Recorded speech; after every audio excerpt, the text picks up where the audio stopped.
ராமர் பொறுத்த வரைக்கும் ராமாயணம் கட்டுக்கதை, ராமர்லாம் ஒருத்தர் இல்லை, ஒரு ஆரியன், அது இது அதெல்லாம் சொல்லிகிட்ருக்காங்க இல்லையா. ஆனால் இந்த கலியுகத்திலேயும் இந்த ஒரு 200 வருஷத்திற்குள்ளன்னு கூட சொல்லலாம், பலருக்கும் ராமர் நேரடியாக தரிசனம் கொடுத்துருக்கார், ராமராகவே கொடுத்துருக்கார். நம்ம கூட பத்ராச்சலம் போய் அந்த ராமரை பார்த்தோம்னா நம்மளாலேயும் விளங்க முடியாது. ஒரு மடியில் சீதையை வச்சுருப்பார், பக்கத்தில் லக்ஷ்மணர் இருப்பார், உட்காந்துருக்கிற இதில் வந்து இந்த ராமர் இருப்பார், லக்ஷ்மணர் பக்கத்தில் இருப்பார். அந்த மாதிரியான ஒரு தோற்றம் அற்புதமாக இருக்கும், அவ்வளோ அழகாக இருக்கும். அதனால் அவர் கோவில் 16 லட்சம் வராகன் அது செலவு பண்ணி கட்டிடுவோம். அவருடைய ரூமில் 2 பேர் நின்றுட்டுருப்பாங்க. யார் எது எப்படி வந்தீங்க அப்படின்னு சொன்னால், கோபண்ணா அமிச்சார், உங்ககிட்ட அந்த பணத்தை திருப்பி கொடுக்க சொல்லுங்க. தேஜஸோடு இருக்காங்க. அவங்க என்ன பண்ணாலும் ஒரு மூட்டையை நீட்டுவாங்க, நட்டு இதில் இருக்குது, சரியாக இருக்கா பார்த்துக்கோ அப்படின்னு சொல்லிட்டு, அப்புறம் அதை வாங்கினா அதுக்குள்ளே பளபளன்னு அந்த தங்க நாணயங்கள் 16 லட்சம் வராகன் அது உள்ளே இருக்கும். அது ஒரு காயின் எடுத்து பார்த்தா அதில் வந்து ராமா அப்படின்னு இருக்கும், அந்த தங்க நாணயம். அது அந்த கோவிலை கட்டி கோபுரம்லாம் எழுப்பிடுவாங்க, மேலே கலசம் வைக்கணும். கலசம் வந்து என்ன அளவில் கொண்டு போய் வச்சாலும் அது வந்து ஃபிக்ஸ் ஆகவே இல்லை. அவர் வந்து என்ன பண்ணுறதுன்னே தெரியலையே அப்படின்னு சொல்லிட்டு அந்த கோவிலுக்கு பக்கத்துலேயே கோதாவரி ஓடும். அது மாதிரி குளிச்சுட்டு இவர் எழுந்திருக்கும் பொழுது இவருடைய கையில் வந்து ஒரு பெரிய சுதர்சன சக்கரம், அதை அவர் இது கையில் அவர் எழுந்திருக்கும்போது ஒரு கையில் கிடைக்கும், அதை எடுத்துப்பார். அதுக்கப்புறம் எல்லாருமா மேலே ஏறி போய் அதை ஃபிக்ஸ் பண்ணால் கணக்கச்சிதமாக அந்த சுதர்சன சக்கரம் வந்து அந்த கோவிலில் கலசத்துக்கு பதிலாக ஃபிக்ஸ் ஆகும். ராமர் நேரடியாக தரிசனம் கொடுக்கறது அப்படிங்கிறது வந்து இப்போவும் இருக்குது. அதனால் நம்ம ராமாயணம் போய் ராமருங்கிறது ஒரு கற்பனை பாத்திரம் அப்படிங்கிறதெல்லாம் இல்லை, நிஜமாகவே ராமர் வந்து பலருக்குமே இன்றைக்கும் அவர் வந்து காட்சி கொடுத்து கொண்டு தான் இருக்கார். இந்த கோவிலை பொறுத்த வரைக்கும் ஆந்திர மக்கள் நம்புறது வந்து இந்த பத்ராச்சலத்தில் தான் இந்த ஆரண்ய காண்டம் அப்படிங்கிறது நடந்தது, தண்டகாரண்யம்ங்கிறது அதுதான் அப்படிங்கிறது அவர்களுடைய நம்பிக்கை. அதுக்கு ஆதாரமாக பலதையும் காட்டுறாங்க.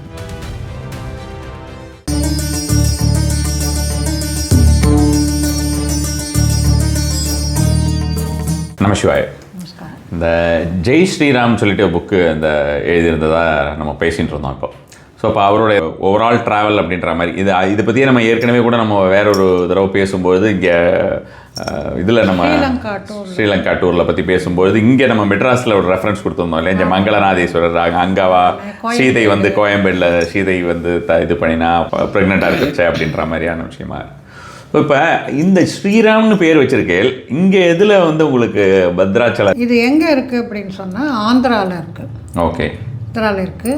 அதாவது அந்த ஜெய் ஸ்ரீராம் அப்படிங்கிறது நான் ராமர் நடந்த பாதையில் அவர் வந்து எப்படியெல்லாம் போனார் அப்படிங்கிற மாதிரி அந்த இதுலேயே அயோத்தியிலேருந்து ஆரம்பித்து அந்த பக்கம் நேபாளும் போயிட்டு அங்கே ஜனகபுரி அங்கே போயிட்டு அங்கேயும் பார்த்து எல்லாமே நேரடியாக போய் பார்த்து விஸ்வாமித்திரை இவங்களெல்லாம் கூட்டின்னு போனது, அகல்யா சாபம், அப்புறமா வந்து நாசிக்கு வரும்போது சூர்பனகை மூக்கறுத்தது, இப்படி எல்லாமே நான் கவர் பண்ணிகிட்டே வந்தேன். அதில் வந்தது தான் இந்த பத்ராச்சலம் அப்படிங்கிறது, பத்ராச்சல ராமர். இப்போது ராமர் பொறுத்த வரைக்கும் ராமாயணம் கட்டுக்கதை, ராமர்லாம் ஒருத்தர் இல்லை, ஒரு ஆரியன், அது இது அதெல்லாம் சொல்லிகிட்ருக்காங்க இல்லையா. ஆனால் இந்த கலியுகத்திலேயும் இந்த ஒரு 200 வருஷத்திற்குள்ளன்னு கூட சொல்லலாம், பலருக்கும் ராமர் நேரடியாக தரிசனம் கொடுத்துருக்கார், ராமராகவே கொடுத்துருக்கார். ஓகே, கோதண்டம் எடுத்துக்கிட்டு லக்ஷ்மணரோட தரிசனம் கொடுத்துருக்காரு. அது எல்லாருக்கும் தெரிஞ்சது மதுராந்தகம். மதுராந்தகத்தில் வந்து அப்படி மழை பெஞ்சு பிரிட்டிஷ் அவரே சாட்சி அதுக்கு. ஆமாம், மதுராந்தகம் ஏரியே உடஞ்சி போச்சு அப்படின்னு சொன்னால் எல்லாமே போயிடும் அப்படின்னு அந்த கலெக்டர் அவ்வளவு பயங்கரமாக வருத்தப்பட்டுக்கிட்டு இருந்தப்போ அப்போ வந்து யாரோ 2 பேர் அந்த மதுராந்தகம் கரை மேலே நடந்து போகிறாங்க அப்படின்னா, ஐயோ அப்படியே ததும்புறது தண்ணி, இந்த மாதிரி 2 பேர் போயிட்டுருக்காங்களே அப்படின்னு சொல்லிட்டு அந்த செக்யூரிட்டி போய் அவங்கள வா இந்த பக்கம் வாழ் செத்து போயிடுவா நீ அப்படின்னு சொல்லும்போது அவங்க சிரிச்சுட்டே அப்படியே நடந்து போவாங்க. அப்போ அவங்களுக்கு வந்து அந்த ஒரு ஃப்ளாஷ் மாதிரி அந்த முகத்தில் எல்லாம் இந்த ஒளி தெரியும். தெரிஞ்ச உடனே இவங்கெல்லாம் பயந்து போயிட்டு ஓடி வந்து கலெக்டர்கிட்ட சொல்லுவாங்க. அப்போ அந்த கலெக்டர் வந்து அவர் போய் பார்க்கும்போது 2 பேர் வில்லோட அந்த கரை மேலே நடந்து போகிறாங்க. பிரிட்டிஷ் டைமில் நடந்தது, ஒரு 200 வருஷத்துக்குள்ளே நடந்தது. அப்போ மறுநாள் அந்த இதெல்லாம் வந்து அந்த அங்கே சொல்லும் பொழுது, ஊரில் சொல்லும் பொழுது அந்த மதுராந்தகம் அங்கே சொல்லுவாங்க, வந்தது ராமரும் லக்ஷ்மணரும் அப்படின்னு சொல்லிட்டு. அதில் என்ன அப்படின்னு சொன்னால், நிறைய பிரிட்டிஷ் கலெக்டர்ஸுக்கு தெய்வங்களே காட்சி கொடுத்துருக்காங்க. நமக்கு கொடுக்குறாங்க இல்லையோ, பிரிட்டிஷ் அது வந்து ஒரு பொறாமை. அந்த பொறாமையை தான் இந்த பத்ராச்சலம் கோப்பண்ணா வந்து அந்த அவருக்கு அந்த வருத்தம் வருது. ஓகே, அதே வருத்தம் அவருக்கு, நம்ம சொல்கிற அதே வருத்தம் அவருக்கு வருது. மதுரை மீனாட்சி வந்து மதுரை கலெக்டருக்கு வந்து காட்சி கொடுத்துருக்காள். நிறைய நடந்திருக்கு. தெய்வமே வந்து காட்சி கொடுத்ததுங்கிறதுக்கு ராமர் நிறைய அந்த மாதிரி நிறைய பேருக்கு காட்சி தியாகையருக்கு காட்சி கொடுத்துருக்காரு.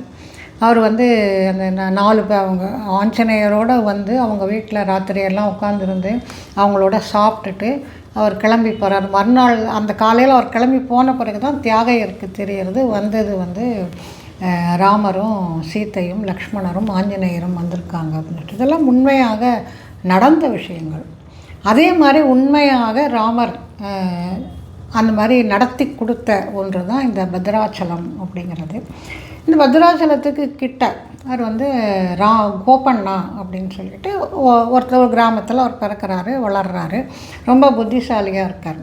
அதனால் அந்த சமயத்தில் இவங்க தான் முஸ்லீம்ஸனுடைய ஆட்சி தான் அந்த சமயத்தில் இருந்திருக்கு. அங்கங்கே அவங்க இவங்கெல்லாம் நவாபு அவங்க ஆட்சி புரிஞ்சிட்டு இருந்தாங்க. அப்போ தானிஷா அப்படிங்கிற ஒருத்தர் வந்து அந்த டெல்லி பாதுஷா கீழே அந்த தானிஷா அப்படிங்கிறது ஆட்சி புரிஞ்சுக்கிட்டு இருக்காரு. இந்த கோபண்ணா வந்து ரொம்ப அருமையாக எல்லாம் கணக்கு எழுதுறது, கலெக்ஷன் பண்ணுறது, அந்த மாதிரியான ஒரு இதெல்லாம் அவருடைய திறமைகளெல்லாம் நிறைய பேர் சொல்கிறாங்க. ரொம்ப புத்திசாலி அப்படின்னு சொன்னோடனே அவரை வந்து தன்னுடைய இதில் வந்து அவரை போட்டுக்கிட்டு ஒரு பகுதிக்கு வந்து அவரை கலெக்டராக போட்டு இந்த டேக்ஸ் எல்லாம் நீ வந்து வசூலி அப்படின்னு சொல்லிட்டு சொல்கிறாங்க. சரின்னு சொல்லிட்டு இவரும் வந்து அந்த மாதிரி ரொம்ப கரெக்டாக எல்லாமே செஞ்சிட்ருக்கார். ஏன்னா அவங்களுக்கு கீழே வேலை செய்கிறவங்களாம் ரொம்ப கரெக்டாக இருப்பாங்க அவங்க. அதனால் வந்து நம்ம ஆட்கள்லாம் அதுதானே. ஒரு தடவை ஒருத்தர் கேட்டார், ஒரு ஃபாரினர் கேட்டார், பிரிட்டன்லேருந்து வந்தவங்க எத்தனை ஆயிரம் பேர் இருப்பாங்க, இங்கே வந்து கோடிக்கணக்கான பேர் இருந்தாங்க. அந்த ஆயிரக்கணக்கான பேர் வந்து கோடிக்கணக்கான பேரை வந்து அவங்க ஆட்சி செய்திருக்காங்க. யாருமே வந்து அவங்கள எதிர்த்து வந்து பண்ணலை. நம்ம யானையை கட்டி போடுற மாதிரி தான். ஆமாம், கப்பலோட்டிய தமிழனை கொடுமைப்படுத்தினவன் யார், சாட்டையால் அடித்தவன் யார் அப்படின்னு சொன்னால் இந்தியன் தான் அடிச்சிருக்கான். என்னால் அடிக்க முடியாது அப்படின்னு சொல்லலை, ரொம்ப இன்னும் தீவிரமாக அடிச்சிருக்காங்க. ஸோ அதெல்லாம் தான் ஞாபகம் வருது. அந்த மாதிரி அவ்வளோ சின்சியராக இவங்கெல்லாம் வேலை பண்ணியிருக்காங்க. நவாபு கீழேயும் சரி, அப்புறம் பிரிட்டிஷ்காரங்களுக்கு கீழேயும் சரி. அந்த மாதிரி பண்ணின உடனே ஊராக போயிட்டுருக்கும் பொழுது இங்கே பத்ராச்சலத்துக்கு வர்றார். பத்ராச்சலத்துக்கு வந்து அங்கே பார்க்கும் பொழுது அங்கே கொஞ்ச நாள் கேம்ப் போட்டிருக்காரு. அப்போ அந்த மலை சின்ன மலை மாதிரி ஒன்று இருக்குது. அதில் வந்து தினமும் ஒரு வயசான கிழவி வந்து மேலே ஏறி போயிட்டு வருவாள். அதே மாதிரி ஒருத்தர் மேலே போயிட்டு வருவார், அந்த மாதிரி பூஜை பண்ணுற மாதிரி ஒரு பண்டிட். அவள் இவர் வந்து இவங்க எதுக்கு மேலே போகிறாங்கன்னு இவருக்கு சந்தேகம் வந்தோடனே ஒரு கலெக்ஷன் பண்ணுறவர். அதனால் இவங்க அங்கேயே தான் மறைச்சி வச்சுருக்காங்களோ என்னவோ அப்படின்ட்டு இவருக்கு சந்தேகம் வருது. அதனால் இவர் என்ன பண்ணார், ஒரு நாள் வந்து அவங்க பின்னாடியே போகிறாங்க. பின்னாடியே போகும்பொழுது அந்த அர்ச்சகர் வந்து மேலே போயிட்டு அங்கே ஒரு சிலைகள்லாம் இருக்கும், அதுக்கு அவர் பூஜை பண்ணிவிட்டு அவர் கீழே வருவார். அதனால் இவர் மேலே போனோடனே அவர் பிடிச்சிடுவார். பிடிச்சிட்டு யார் இது என்ன அப்படின்ட்டு கேட்கும் பொழுது இவர் தான் ராம லக்ஷ்மணர், அவர் ராமருடைய மடியில் சீதா அமர்ந்து கொண்டிருப்பான். இவங்களுக்கு வந்து பூஜை பண்ணிகிட்ருக்கேன். எப்படி அப்படின்னு சொன்னால், இதுக்கு இங்கே ஒரு வயசான கிழவி இருக்கா. அவள் வந்து தன்னுடைய அந்த கிழிஞ்சு போன புடவையை மேலே 4 பக்கமும் குச்சி மாரி வச்சு அந்த ராமர் சிலைக்கு மேலே வச்சு அதை பாதுகாத்துக்கிட்டுருக்கோம். அதனால் அவளே இப்படி பண்ணும்பொழுது நம்மளால் முடிஞ்சதை பண்ணலாம் அப்படின்னு சொல்லிட்டு நான் பண்ணிகிட்ருக்கேன் அப்படின்னு சொல்லிட்டு அவர் சொல்லுவார். அப்புறம் அந்த அம்மாவை கேட்கும்போது, இல்லை நான் இங்கே மேலே வந்தேன், மேலே வந்து பார்த்தா பாவம் இவர் வந்து மழையிலெல்லாம் நனைஞ்சிட்டு இருந்தார், அதனால் என்னால் முடிஞ்சது என் புடவையை, இன்னொரு புடவை இருந்தது, அந்த புடவை வச்சுருக்காது அப்படின்ன உடனே இதெல்லாம் அவர் கேட்டுட்டு அப்புறம் மேலே போகிறார்.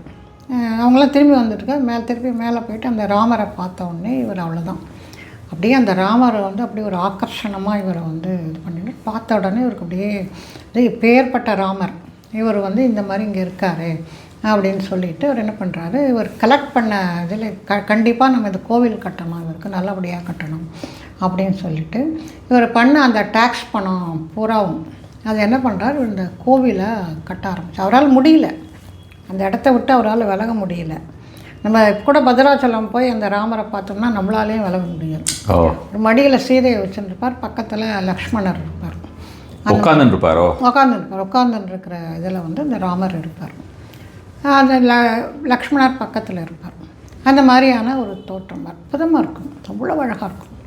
அதனால் அவர் கோவில் 16 லட்சம் வராகன் அது செலவு பண்ணி கட்டிடுவார்.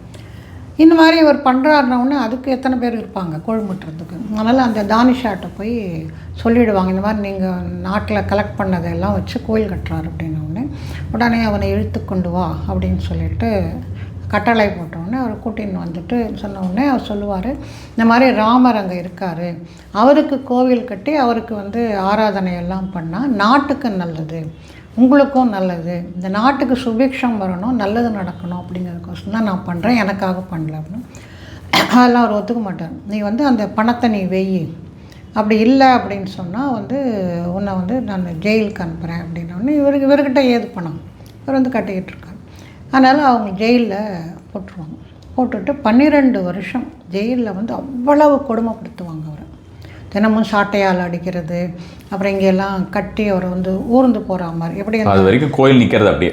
ஆமாம், அந்தமான் செல்லுலாரில் என்ன கொடுமையெல்லாம் பண்ணுவாங்களோ அந்த மாதிரி இவரை வந்து பண்ணுவோம். தினமும் சாட்டையால் அடிப்பாங்க. இவர் வந்து அப்படியே கதறுவார். கதறிட்டு அப்போ தான் ராமர் மேலே நிறைய பாடல்கள் இவர் பாடுறார். பாடும் பொழுது அது மாதிரி வந்து எல்லாம் போயிட்டே இருக்கும். இந்த கோவிலில் கட்டினது அது அப்படியே இருக்கும். அப்போது 12 வருஷம் போயின்னு இருக்கு. அப்போ ஒரு தடவை வந்து சீதை மேலே பாடுவார். ராமருக்கு தான் இரக்கம் இல்லை, அம்மா உனக்கு கூடவா இரக்கம் இல்லை என் மேலே, நீ வந்து இந்த மாதிரி என்னை கருணை புரியக்கூடாதா அப்படின்னு சொல்லும்பொழுது அப்போ வந்து இது பத்ராச்சலம்னு ஒரு சினிமாவாகவே தெலுங்கில் வந்திருந்தது. ஆக்சுவலாக நான் அதை பார்த்துட்டு தான் எனக்கு வந்து ரொம்ப அப்படி ஒரு இன்ஸ்பயர் ஆகி நான் அந்த கோயிலுக்கு போனோம் அப்படின்னு. ரொம்ப நல்லாயிருக்கும் அந்த படம் வந்து ரொம்ப பெரிய வெற்றி அடைஞ்சு அப்புறம் அந்த பக்தர்களை எல்லாம் அதுக்குன்னு ஒரு ட்ரெயின் போட்டே பத்ராச்சலத்தை கூட்டிகிட்டு போனாங்க. கூட்டிகிட்டு போனீங்களா? நான் போகல. Okay okay. நீங்கள் தனியாக போயிருந்தீங்களா யாத்திரை மாதிரி? இல்லை, நான் தனியாக தான் முதல்ல போனது. ஏன்னா இந்த ஜெய் ஸ்ரீராமுக்காக நாங்கள் போயிருந்தோம். சரி, அப்புறம் டூர் அப்புறம் நிறைய பேரை கூட்டிகிட்டு போயிருக்கேன். அந்த மாதிரி அவ்வளோ அதில் ரொம்ப அற்புதமாக இதெல்லாம் காட்டியிருப்பாங்க. அப்போ லக்ஷ்மி வந்து விஷ்ணு வர பெருமாளை கேட்பார், இந்த உன்னுடைய பக்தன் தானே இப்படி கதறானே, இவனை வந்து நீ காப்பாற்றக்கூடாதா அப்படின்னு சொன்னால் அவனுடைய முன்ஜென்மம் இது அந்த மாதிரி இருக்குது, அதனால் அதுக்கு இப்போ அது முடிய போகிற தருணம், அதனால தான் நீயும் என்னை கேட்குற, இப்போ அவனுடைய கஷ்டம்லாம் தீர்ந்து போயிடும் அப்படின்னு சொல்லிட்டு சொல்கிறார். ஒரு நாள் இந்த தானிஷா வந்து தூங்கிட்டுருக்கார் உள்ள, அது எவ்வளோ கட்டுக்காவல் இருக்கும். அப்போ பார்த்தா திடீர்னு பார்த்தா அவருடைய ரூமில் 2 பேர் நின்றுட்டுருப்பாங்க. எனக்கு வந்து எப்படி உள்ளே வந்தான் அப்படின்னு தெரியல. வெளியிலலாம் அவ்வளோ காவலர்கள் இருப்பாங்க.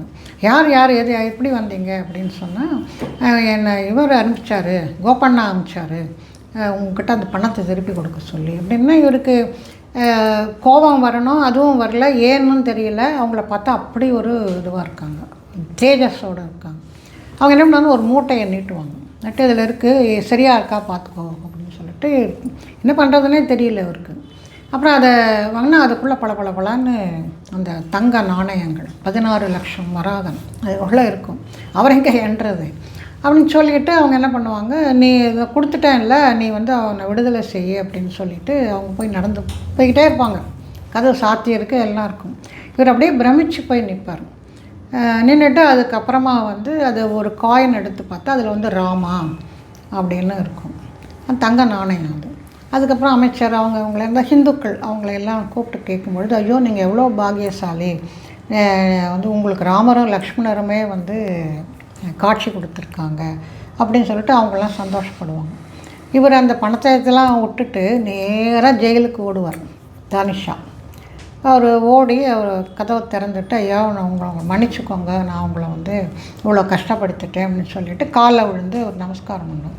என்ன ஆச்சு அப்படின்னு அவர் கேட்கும் பொழுது, இந்த மாதிரி ராமரும் லக்ஷ்மணரும் வந்து இந்த மாதிரி எனக்கு பணம் இந்த இதை கொடுத்தாரும், நீ கட்ட வேண்டிய பணத்தை கொடுத்தாரு அப்படின்ன உடனே அவர் வந்து ஓன்னு அழுவார். சந்தோஷம் எல்லாம் பண்ணணும், ஆனால் ஓன்னு அழுவார். என்ன அப்படின்னு சொன்னால், உங்களுக்கு காட்சி கொடுத்த ராமரும் லக்ஷ்மணரும் எனக்கு காட்சி கொடுக்கலையே. அப்போ தான் சொல்லுவார், அரசருக்கு அரசர் அப்படிங்கிற மாதிரி. அவன் மகா அரசன், மகாராஜா. அவன் வந்து உங்களுக்கு ராஜாவுக்கு காட்சி கொடுத்தான், நான் வந்து சாதாரண ஆள், எனக்கு காட்சி கொடுக்கலையே அப்படின்னு சொல்லிட்டு அழுவார். அப்புறம் தான் அவரை வெளியே கொண்டு வந்து அவருக்கு எல்லா விதமான உபச்சாரம் பண்ணி, அப்புறம் இவரே பத்ராச்சலத்துக்கு வந்து தானிஷா அந்த கோவிலில் மேற்கொண்டு திருப்பணி நடக்கிறதுக்கெல்லாம் அவர் வந்து செஞ்சுட்டு, அந்த கோவில் தான் இன்றைக்கே இருக்கிற கோவில். அந்த அவரை வந்து அப்புறம் பத்ராச்சல அப்படின்னு அவரை வந்து எல்லோரும் கூப்பிட ஆரம்பிச்சிருவாங்க, பத்ராச்சலம். அதனால் அவர் கட்டின கோவில், அவர் கட்டின தூண், அவர் கட்டினது எல்லாமே இன்றைக்கும் அங்கே அந்த இடத்துல இருக்குது. அது மாதிரி ராமர் வந்து அவருக்கு பிரத்யக்ஷமாக காட்சி கொடுத்த இடம் அந்த இடம். அந்த கோவில்லையும் பல அற்புதங்கள் அது வந்தது. அப்புறம் ஒரு தானிஷாவுக்கு நேராக கொண்டு வந்து பைசா கொடுத்தது, அது எல்லாமே ஒரு அதிசயம் அப்படின்னு சொன்னால் கூட, அந்த கோவிலை கட்டி கோபுரம்லாம் எழுப்பிடுவாங்க, மேலே கலசம் வைக்கணும். அப்போ அந்த கலசம் வந்து என்ன அளவில் கொண்டு போய் வச்சாலும் அது வந்து ஃபிக்ஸ் ஆகவே இல்லை. இவருக்கு ரொம்ப கஷ்டமாக இருக்கும், என்ன தான் பண்ணுறதுன்னு தெரியலையே அப்படின்னு சொல்லிட்டு ஒரு ரொம்ப வருத்தப்படுவார். ராமதாசர் அவர் அதுக்குள்ளேயே பத்ராச்சல ராமதாசர்னு எல்லாரும் கூப்பிட ஆரம்பிச்சிருவாங்க. அவர் வந்து என்ன பண்ணுறதுன்னே தெரியலையே அப்படின்னு சொல்லிட்டு அந்த கோவிலுக்கு பக்கத்துலேயே கோதாவரி ஓடும். ஆந்திராவில் கோதாவரிங்கிறது மிகப்பெரிய நதி. அது பல புண்ணிய ஸ்தலங்களுக்கும் அந்த கோதாவரி போயிட்டுருக்கு. அது மாதிரி இவர் அந்த இதில் போய் காலையில் குளிக்க போவார். அவர் குளிச்சுட்டு இவர் எழுந்திருக்கும் பொழுது இவருடைய கையில் வந்து ஒரு பெரிய சுதர்சன சக்கரம் பெருசாக ஒன்று கிடைக்கும். அதை அவர் இந்த கையில் அவர் எழுந்திருக்கும் போது ஒரு கையில் கிடைக்கும். அதை எடுத்துப்பார். எடுத்துகிட்டு வந்து இது எப்படி வந்தது என்ன தெரியல, என்ன பண்ணுறதுன்னு தெரியல அப்படின்னு சொல்லிட்டு இவர் வந்து அதை எடுத்துன்னு வரும்பொழுது இந்த கோவிலுக்கு வருவார். கோவிலுக்கு வரும்பொழுது அங்கே இருக்கிற அந்த இவங்கெல்லாம் சொல்லுவாங்க, இது ஏதோ எனக்கு அங்கே சரியாக இருக்கும் போல் தோன்றுறது, நம்ம இதை ஃபிக்ஸ் பண்ணி பார்க்கலாம் அப்படின்னு சொல்லிட்டு சொல்லுவாங்க. அதுக்கப்புறம் எல்லாருமா மேலே ஏறி போய் அதை ஃபிக்ஸ் பண்ணால் கணக்கச்சிதமாக அந்த சுதர்சன சக்கரம் வந்து அந்த கோவிலில் கலசத்துக்கு பதிலாக ஃபிக்ஸ் ஆகும். இன்றைக்கும் சுதர்சன சக்கரம் தான் அந்த பத்ராச்சல கோவிலில் கலசமாக இருக்கும். உள்ளுக்குள்ளே இருக்கிற கோபுரத்தில். ஆமாம், வெளியில் ராஜகோபுரம் இருக்கா? ராஜகோபுரம் இருக்குது. உள்ளே அவருக்கும் ஒரு சன்னதியில் இருக்கிற சன்னதிக்கு மேலே கோபுரம் இருக்குது. அந்த கோபுரத்து மேலே சுதர்சன சக்கரம் அப்படி கரெக்டாக ஃபிக்ஸ் ஆகிருக்கும். அதே மாதிரி அங்கே ஒரு எக்ஸிபிஷன் மாதிரி சின்னதாக வச்சுருப்பாங்க. அதில் வந்து இந்த தானிஷாவுக்கு ராமர் கொண்டு போய் கொடுத்த காயின் எல்லாம் இருக்குது. ஆமாம், காயின் இருக்குது. அதே மாதிரி பத்ராச்சல ராமருக்கு ராமதாசர் வந்து என்னென்ன அணிகலன்கள்லாம் ஆபரணங்கள் இப்போ இதுவுமே ரீசெண்ட் இயர்ஸில் நடந்தது. இப்போ ஒரு 200-300 வருஷத்துக்குள்ளே நடந்தது. ஏன்னா அது முஸ்லீம்களுடைய ஆட்சி, அதுக்கப்புறமா பிரிட்டிஷ்காரங்க ஆட்சி. அதுக்கு முன்னாடி அவர் என்ன நகையெல்லாம் ராமருக்கு அது கூட ஒரு பாட்டில் அவர் பாடுவார், நான் இது பண்ணினேனே அது பண்ணேனே, எனக்கு நீ வந்து கருணையே கொடுக்கலையே. எல்லாமே தெலுங்கு பாட்டுகள், ரொம்ப நல்லாயிருக்கும் கேட்குறதுக்கு. அதனால் வந்து அந்த நகைகள்லாம் கூட இன்றைக்கும் அது ஒரு எக்ஸிபிஷனாக வச்சுருக்கேன். ஏதோ விசேஷ நாட்களில் கோவிலில் அதை ஒரு வச்சுருக்காங்க. அதிலே குறிப்புகள்லாம் இருக்கும். இந்த தானிஷாவுடைய ஓவியம், ராமதாசருடைய ஓவியம் எல்லாமே அங்கே வச்சுருப்பாங்க. அதனால் இது வந்து ஏதோ ஒரு கட்டுக்கதையோ அதுவோ கிடையாது, அது உண்மையாக நடந்த நிகழ்வு. ஸோ இந்த ராமர் நேரடியாக தரிசனம் கொடுக்கறது அப்படிங்கிறது வந்து இப்போவும் இருக்குது. அதனால் நம்ம ராமாயணம் போய் ராமருங்கிறது ஒரு கற்பனை பாத்திரம் அப்படிங்கிறதெல்லாம் இல்லை. நிஜமாகவே ராமர் வந்து பலருக்குமே இன்றைக்கும் அவர் வந்து காட்சி கொடுத்து கொண்டு தான் இருக்கார். அந்த வகையில் அந்த ராமதாசருக்கும் அவர் வந்து காட்சி கொடுக்குறாரு, வழி நடத்துகிறாரு. நம்ம அந்த கோவிலுக்கு போனோம் அப்படின்னு சொன்னால் ரொம்ப அற்புதமாக இருக்கும். அதில் என்ன விசேஷம் அப்படின்னு சொன்னால், இந்த கோவிலை பொறுத்த வரைக்கும் ஆந்திர மக்கள் நம்புறது வந்து இந்த பத்ராச்சலத்தில் தான் இந்த ஆரண்ய காண்டம் அப்படிங்கிறது நடந்தது. தடகாரண்யம்ங்கிறது அதுதான் அப்படிங்கிறது அவர்களுடைய நம்பிக்கை. அதுக்கு ஆதாரமாக பலதையும் காட்டுறாங்க. நான் அந்த இடங்களுக்கெல்லாம் போனேன். நிறைய தும்மக்கோடு அப்படின்னு, தும்மக்கோடுன்னா தும்மானா தெலுங்கில் வந்து தூசி, அது ஒன்று. இது மாதிரி ரெக்கப்பள்ளின்னா ரெக்கை, இவருடைய ரெக்கை துண்டிச்ச ஜடாயுனுடைய அங்கே கொஞ்சம் தூரத்தில் இருக்குது இந்த ரெக்கப்பள்ளி அப்படிங்கிறது. அந்த இடத்துல தான் ஜடாயுனுடைய ரெக்கையை வந்து ராவணன் அறுத்தான். அங்கே தான் வச்சுருக்காளா இப்போ? அந்த கோவில் ஒன்று இருக்குது. ஓகே. கோவில் ஒன்று இருக்குது. அந்த ஊர் பேர் ரெக்கப்பள்ளி. அது கோவில் பேர் வச்சுருந்தா கூட பரவாயில்ல, ஊர் பேரே ரெக்கப்பள்ளி தான். அந்த அதே மாதிரி இந்த தும்மக்கோடு அப்படிங்கிற இடத்துல வந்து இந்த கபாலிகர்கள் அவங்க வந்து அங்கே இருந்திருக்காங்க. அந்த இடத்துல தான் ராமரும் சீதை லக்ஷ்மணர் எல்லாம் அவங்க அந்த இதை போட்டுண்டு இருந்திருக்காங்க, தங்கியிருக்காங்க. அவங்க இருந்த வரைக்கும் வந்து இவங்களை யாராலையும் எந்த ராட்சஸராலையும் ஒன்றும் பண்ண முடியல. அவங்க வந்து ஏதோ ஒரு இந்த கும்பமேளா மாதிரி ஒரு இதுக்கு தீர்த்தம் ஆடுறதுக்கோசரம் எல்லாரும் கிளம்பி போகிறாங்க. அப்போ தான் இந்த ராவணெல்லாம் வந்தாங்க. அவங்க இருந்த வரைக்குமே ஒன்றுமே நடக்கலை அப்படின்னு சொல்லிட்டு அங்கே ஒரு சின்ன கோவில் ஒன்று இருக்குது. அந்த இதை பற்றியும் அந்த ஊரை பற்றியும் அங்கே சொல்கிறாங்க. ரெக்கப்பள்ளி இன்னொரு ரெக்கையை அறுத்தது கூட இன்னொரு ஊர் இருக்குது அப்படிங்கிறது. இன்னும் கொஞ்சம் நம்ம தள்ளி போனோம்னா அந்த இடம் சித்திரக்கூட்டம், அதுதான் சித்திரக்கூட்டம். அங்கே தான் இவங்க எல்லாருமே இருந்தாங்க, ஆசிரமம் வச்சுட்டு இருந்தாங்க. அங்கே போனோன்னா சொல்லுவாங்க, இது வந்து சீதை குளித்த இடம், சீதை புடவை காய போட்ட இடம். அது என்னென்னா அந்த பாறைகள்லாம் கலர் கலராக இருக்கும், பார்டர் போட்ட மாதிரி இருக்கும். அதனால் இது வந்து சீதை இங்கே தான் குளிச்சுட்டு இங்கே அவளுடைய புடவையை காய போட்டான் அப்படின்ட்டு சொல்லுவாங்க. அந்த இடத்த சுற்றி இது எல்லாமே நடந்தது அப்படிங்கிறது வந்து அவர்களுடைய நம்பிக்கை. தண்டகாரண்யம்ங்கிறது அதுதான் அப்படிங்கிறது. அங்கே ஒரு ராமர் கோவில் இருக்குது. அந்த ராமர் வந்து சோகராமர்.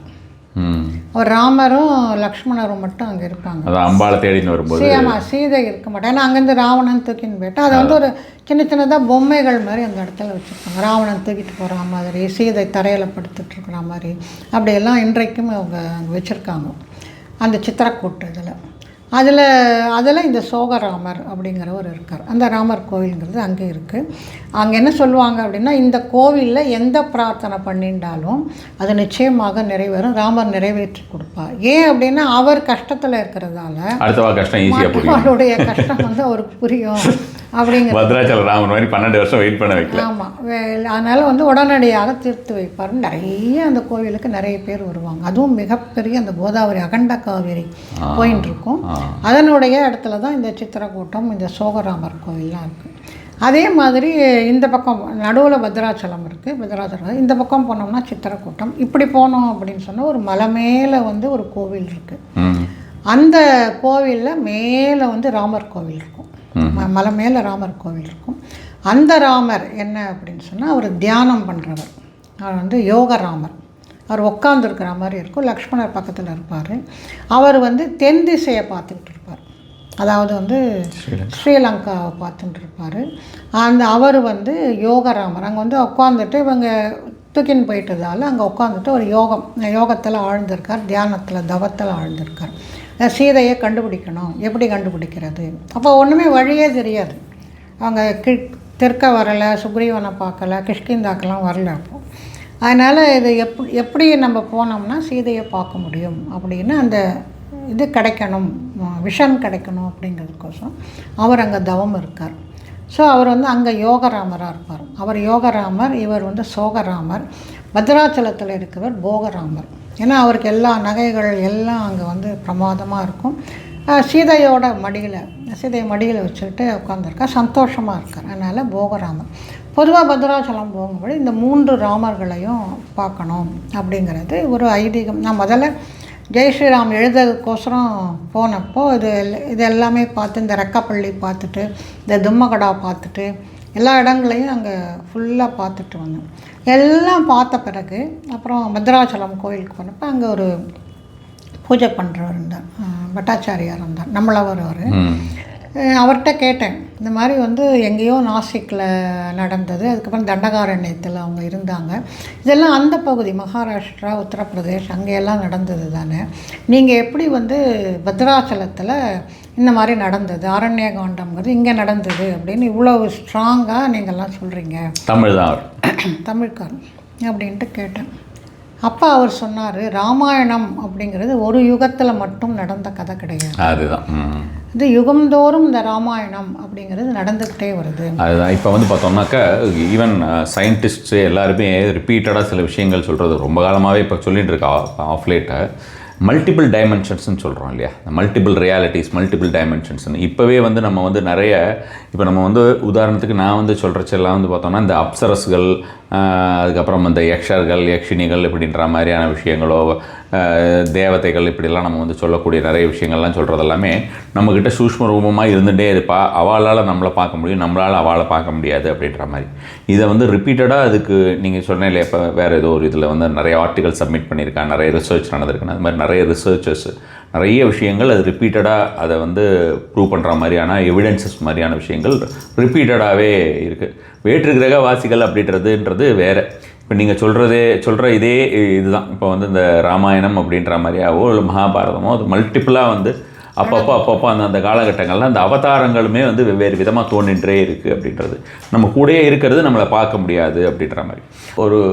வேறு ஒருத்தர் ஒரு பெரியவர் ஒருத்தர் சொல்லுவார். இப்போ அதாவது இந்த ஸ்பிரிட்ஸ் இருக்கு இல்லையா, அதாவது ஸ்பிரிட்ஸ் இந்த சென்ஸ் பார்த்தோம்னா இப்போ நம்ம இறந்து போயிட்டோம் அப்படின்னா அவளோடது கூட எல்லாமே அவளோடதும் கூடயே தான் இருக்கும். நம்ம சில விஷயங்கள் வேண்டாததெல்லாம் நம்ம அந்த மாதிரியான அவளை இன்வோக் பண்ணுற மாதிரி எதுவும் பேசிடக்கூடாது. சில டைமில் அது எப்போ எந்த மாதிரி ஆகுன்றது தெரியாது அப்படின்னு சொல்லக்கூடிய ஒருத்தர் இருக்கார். அவருக்கு அந்த ஸ்பிரிட் கம்யூனிகேஷன்ஸ் எல்லாம் கொஞ்சம் பண்ணுறாரு. நம்ம கண்ணுக்கு தெரியாது. இப்போ இங்கேயே கூட இருக்கலாம். அதுதான் சொல்கிறேன். அதுதான் அவர் சொன்னது அதே வார்த்தை தான். நம்ம பேசிட்டு இருக்கோம், இப்படி இங்கேயே இருக்கோம், இங்கெங்கெல்லாம் இருக்கும், இருக்கதா இருக்கும். நம்ம அது மாதிரிலாம் இது பண்ணக்கூடாது அப்படின்னார்.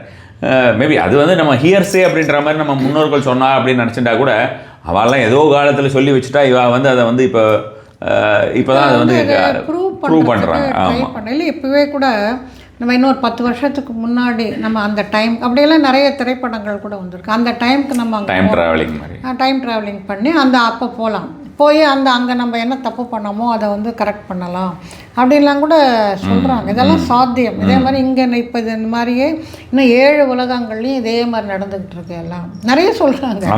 அதெல்லாம் வந்து நமக்கு தெரியாத விஷயத்த நான் தான் எல்லாம் தெரிஞ்சவங்க மாதிரி பேசுறது. இது எல்லாமே ஒரு கடல் தான் வச்சுக்கோங்களேன். இப்போ பார்த்தீங்கன்னா இந்த அக்கல்ட் மாடாலிட்டிஸ்லேயே ஆகாஷிக் ரெக்கார்ட்ஸ்னு இப்போ நம்ம இந்த ஆஸ்ட்ரல் ட்ராவல் சொல்கிற மாதிரி ஆகாஷிக் ரெக்கார்ட்ஸ்னு சொல்லிட்டு நம்மெல்லாம் முதல்ல சொல்லி எப்போவோ நம்மளோட எல்லாத்தையும் எழுதி வச்சிருக்கான்னு வேலை காமிச்சுட்டு இருந்தோம். இப்போ அதே தான் ஆகாஷிக் ரெக்கார்ட்ஸ்னு நம்மளால் வந்து ஆஸ்ட்ரல் ட்ராவல் பண்ணிட்டு போயிட்டு அதை வந்து வி கேன் ரீட் இட், நம்மளோடது என்ன அப்படின்றது தெரியும், நம்ம பூர்வ ஜென்மாஸ் அப்படின்ற மாதிரி. அதுக்கெல்லாமும் கூட வந்து நிறைய ட்ரைனர்ஸ் எல்லாமே நிறைய பேர் இருக்கா, ஃபாரின்லேயும் இருக்கா, இங்கேயே வந்து பார்த்தோம்னா நிறைய வந்தாச்சு, ஏகப்பட்ட பேர் அது மாதிரி வர ஆரம்பிச்சாச்சு. அதனால் அவர் என்ன சொன்னார் அப்படின்னா, அதனால் ராமாயணங்கிறது ஒரு தடவை நடந்த விஷயம் கிடையாது. அதனால் இந்த பகுதியிலையும் வந்து இந்த நடந்திருக்கலாம், ராமாயணம் நடந்திருக்கலாம். இல்லைன்னா இவ்வளவு எவிடன்ஸுங்கிறது இங்கே வந்து கிடைக்கிறதுக்கு சாத்தியம் கிடையாது. இப்போ ராமரே வந்தார், அங்கே அந்த பேருக்கு நவாபுக்கு வந்து ஒரு தரிசனம் கொடுத்துருக்காரு அப்படின்னு சொல்கிறதெல்லாம் வந்து ஒரு சாதாரண நடந்த விஷயம். அது ஏதோ கற்பனை கிடையாது இது. அதனால் இது நடந்திருக்கலாம். அதே போல் ராமாயணமும் இந்த பகுதியில் நடந்திருக்கலாம். நம்ம எதையுமே வந்து இது கற்பனை, இது தப்பு, இது சரி அப்படின்னு இந்த உலகத்தில் சொல்கிறதுக்கு எதுவுமே இல்லைம்மா அப்படி. இப்போ உலகங்கிறது உருண்டையானது. அதனால் இதுக்கு ஒரு எண்டுக்கிறதே கிடையாது. இதுலேயே இவ்வளவோ ஆச்சரியமான விஷயங்கள், நமக்கு தெரியாத விஷயங்கள்ங்கிறது நிறைய இருக்குது. அதனால் இப்படி போயிட்டே இருக்கும்போது என்ன ஒரே ஒரு உண்மை தெரியுதுன்னா, நமக்கு ஒன்றுமே தெரியாது அப்படிங்கிற அது ஒரு உண்மையை தான் நம்மளால் வந்து தெரிஞ்சிக்க முடியுது. நம்ம ரொம்ப ஆடுறோம், ஆனால் வந்து அது ஒன்றுமே இந்த இயற்கையின் முன்னால் ஒன்றுமே கிடையாது அப்படிங்கிற அந்த பணிவு. அதனால தான் ஆஞ்சநேயர் வந்து அவ்வளவு பராக்கிரமம் பண்ணால் கூட அவர் ராமர் காலடியில் அப்படியே நமஸ்காரம் பண்ணிகிட்டே உட்காந்துருக்கார். ஸோ அது நமக்கு நிறைய போக போக போக நம்ம அதனால தான் நீங்கள் சயின்டிஸ்ட் இப்போ அப்துல் கலாம் மாதிரி சயின்டிஸ்ட்லாம் பார்த்திங்கன்னா அவங்க எவ்வளவு பணிவாகவும் அவ்வளவு ஒரு ஞானியாகவும் இருக்கிறதுக்கு காரணம் நமக்கு குறிப்பாக இந்த ஃபிசிக்ஸில் இருக்கிறவங்க பார்த்திங்கன்னா அவங்கள அப்படியே ஆராய்ச்சி பண்ணி பண்ணி பண்ணி பண்ணி நம்ம ஒன்றுமே கிடையாது அப்படிங்கிறது அவங்க வந்து தெரிஞ்சுக்கிறாங்க. ராமாயணமும் அப்படி தான். இந்த மாதிரி நிகழ்வுகள் நடக்கிறதும் அது மாதிரி தான். இது தப்பு, நிஜமாக வந்துட்டாங்களா இப்போல்லாம் பேசுகிறாங்க இல்லையா, அதெல்லாம் வந்து சும்மா கதை விடுறாங்க அப்படின்ட்டு எல்லாம் பேசுகிறாங்க. அதனால் நமக்கு மிஞ்சி நம்ம ரூம்குள்ளேயே நிறைய பேர் இருக்காங்க அப்படிங்கிறப்போ நம்மளால் பார்க்க முடியல அப்படிங்கிறப்போ இதெல்லாம் உண்மையாக இருக்கலாம். அதனால் பத்ராச்சலம் அப்படிங்கிறது அந்த தண்டகாரண்யம் நடந்த இடம். அங்கே தான் ராவணர் வந்து சீதையை தூக்கிட்டு போனார் அப்படிங்கிறது அவங்க ரொம்ப அதுதான் அப்படிங்கிற மாதிரி நம்புகிறாங்க, அங்கே இருக்கிறவங்க நம்புகிறாங்க. அதுக்கான பூஜைகள் இது ராமநவமியெல்லாம் அவ்வளோ ஒரு தடவை ராமநவமி டைமில் நாங்கள் அங்கே போயிருந்தோம். ரொம்ப நல்லா பண்ணுவாங்க, எல்லா மக்களும் அங்கே வராங்க. அவ்வளோ சிறப்பாக எல்லாம் அந்த பெரிய பெரிய இவங்கெல்லாம் வந்து அதை ஸ்பான்சர் பண்ணுவாங்க. ஸோ அற்புதமாக அங்கே நடக்கிறது. ரொம்ப நல்லா இருக்குது. ரொம்ப இந்த அனுபவம் அகைன் வந்து பார்த்தோம்னா சுவாமி கோயிலே போய் பார்த்துட்டு வந்த மாதிரி இருக்குது. ரொம்ப சந்தோஷம். நிறைய பேசுவோம் இனிமேல் இந்த மாதிரியான விஷயம்.